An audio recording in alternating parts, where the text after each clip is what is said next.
Assalamualaikum warahmatullahi wabarakatuh. Shalom, perkenalkan nama saya Najwa Natania, saya dari semester 2A. NPM saya 7420122042.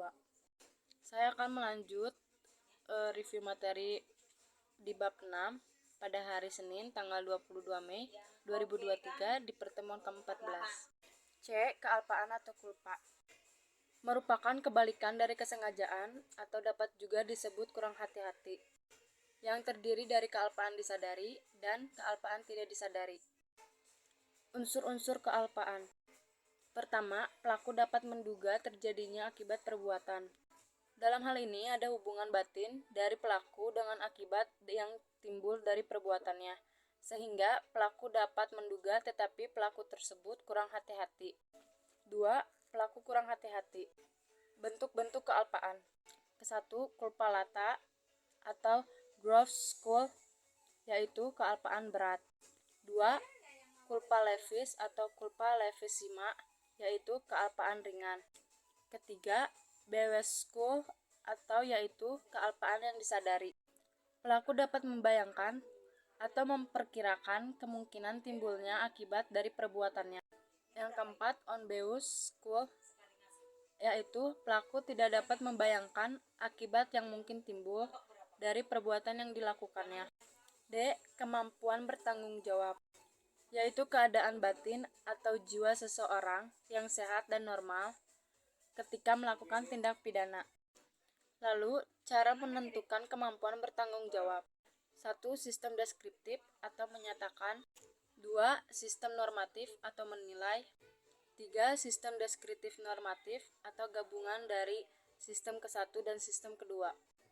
KUHP Indonesia menganut sistem yang ketiga, yaitu sistem deskriptif normatif dengan alasan deskriptif artinya keadaan jiwa pelaku digambarkan oleh psikiater, dan normatif artinya hakimlah yang menilai dan menyimpulkan perbuatan tersebut mampu atau tidak mampu yang didasarkan pada hasil pemeriksaan di pengadilan.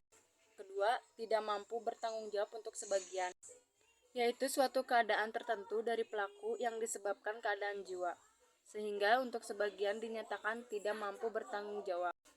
Contohnya kleptomani atau penyakit jiwa yang berupa dorongan yang kuat untuk mengambil barang atau benda milik orang lain.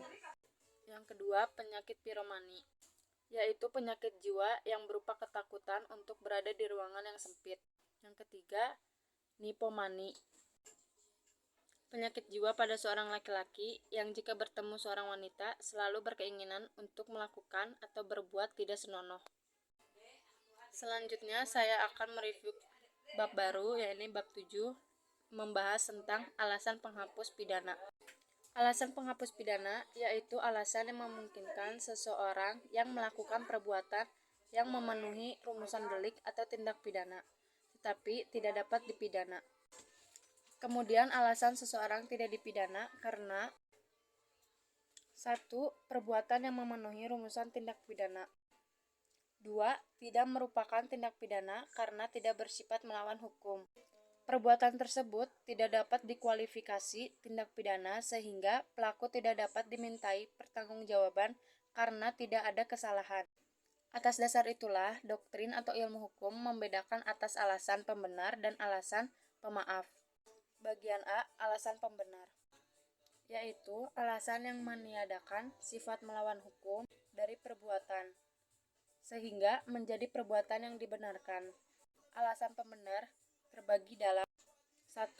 Alasan pembenar umum terdiri dari A. Daya paksa atau overmat atau keadaan darurat yang diatur dalam pasal 48 KUHP.